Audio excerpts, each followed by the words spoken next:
ما بدي يخلص هذا الفيديو وحدا فيكم ما بيعرف يستعمل الخميرة الطبيعية ويعمل فيها معجنات. بدي تكونوا محترفين في استعمالها وتعملوا فطاير هشة مثل اللي قاعدين بتشوفوها معي هون، طرية ومثل السحابة، وتضغطوا عليها مثل القطنة، وحتى من جوا مفتحة والفراغات صحيحة وما فيها حموضة. الناس اللي عملت الخميرة الطبيعية معي كتير كانت متجاوبة، خصوصا لما أنا فتحت الانستغرام بعثوا لي كتير مسجات وكتير سألوني عن طريقة المعجنات، كيف يستعملوا الخميرة الطبيعية ويعملوا معجنات ناجحة ما تكون ناشفة معهم وما تكون مثل الخبزة. راح أعطيكم طريقتي اللي أنا بستعملها، كمان راح أستعمل معاكم الخميرة الطبيعية اللي إحنا عملناها مع بعض بدون تعقيدات وبطريقة منزلية، وكمان أدوات منزلية بسيطة. لا تنسوني من السبسكرايب واللايك والشير، وكمان تشاركوني صور خلية النحل بالجبنة على الانستغرام. بضيف معلقتين كبار سكر بودرة من معالق الأكل العادية، بس هي تقريبا نفس المقدار، وبضيف عليهم 3 معالق كبار من الحليب الناشف، وبضيف لهم حبة بيض بدرجة حرارة المطبخ. بقلب كتير منيح، بعدين بضيف لهم معلقة صغيرة من الخل الأبيض، وكل شيء بضيفه بقلبه. بعدين بضيف لهم 3 معالق كبار من معالق الأكل العادية، لبن زبادي أو لبن رايب، وبقلب. بعد هيك رح نضيف عليهم كاستين تقريبا من المي الدافية. بدي أضيف هلا الخميرة الطبيعية. هلا المعلقة اللي رح تشوفوها معي هي عبارة عن كل واحدة منهم عن معلقتين من معالق الأكل العادية. أنا ضفت 5 من هاي المعالق اللي بتشوفوها معي، يعني أنتوا ضيفوا 10 معالق من معالق الأكل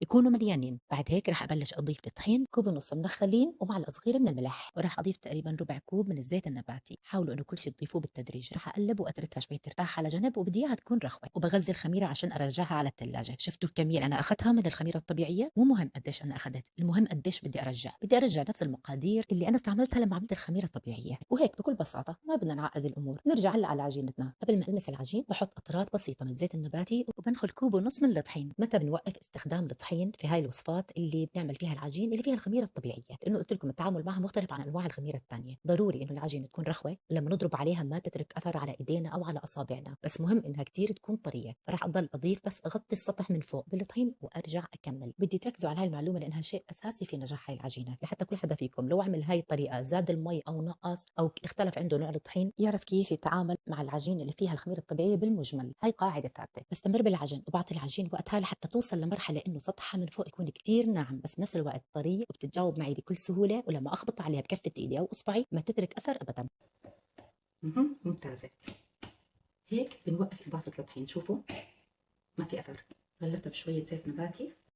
الخميرة الطبيعية بدها وقت لتختمر، مش زي الخميرة الجافة أو الخميرة الفورية. بلمها على بعض، وبدي تركزوا على طريقة اللم وكمان كيف سطحها من فوق قديش ناعم، وبنقلها على مكان تاني نضيف لحتى أخمرها فيه، وبحط عليها كم نقطة زيت من فوق وبتركها 16 ساعة تقريبا. دائما الخميرة الطبيعية أعطوها وقتها. وهون بعد ما اختمرت وصارت جاهزة إنه نشتغل فيها، شوفوا طابات الهواء اللي فوق، بدي إياكم تركزوا بس على شكلها. هاي الطابات اللي موجودة معناها تفاعل الخميرة كتير ناجح. مو شرط إنكم تشوفوها نافخة لفوق وإني أنا أضربها بوكس وأطلع الهواء منها. الهواء بيكون طابات وفراغات جوا هاي العجين، والمهم النتائج اللي بدنا نشوفها جوا الفرن. وشوفوا هون مجرد ما احط اصابع ايدي كيف اصابعي بتغطس، العجينه مليانه هواء. بمسح ايدي بكم نقطه زيت وبلم العجين حتى هلا نبلش نقطع فيها ونشتغل. وهيك لازم يكون قوامها. بحطها على الطاوله اللي بدي اشتغل فيها، وعندكم طريقتين للشغل. في البدايه بمسح ايدي بكم نقطه بس من الزيت النباتي، وبمد العجين تقريبا بشكل مربع، ما برققها بس بفردها فرد بسيط لحتى اعرف اقطعها. الطريقه الاولى للتقطيع، بحط مسحه من الزيت النباتي على اي سكين وبعمل خطوط بالطول وخطوط بالعرض، يعني كأنهم مربعات لحتى اخذهم يكونوا قد بعض بالقياس ونعملهم طابات.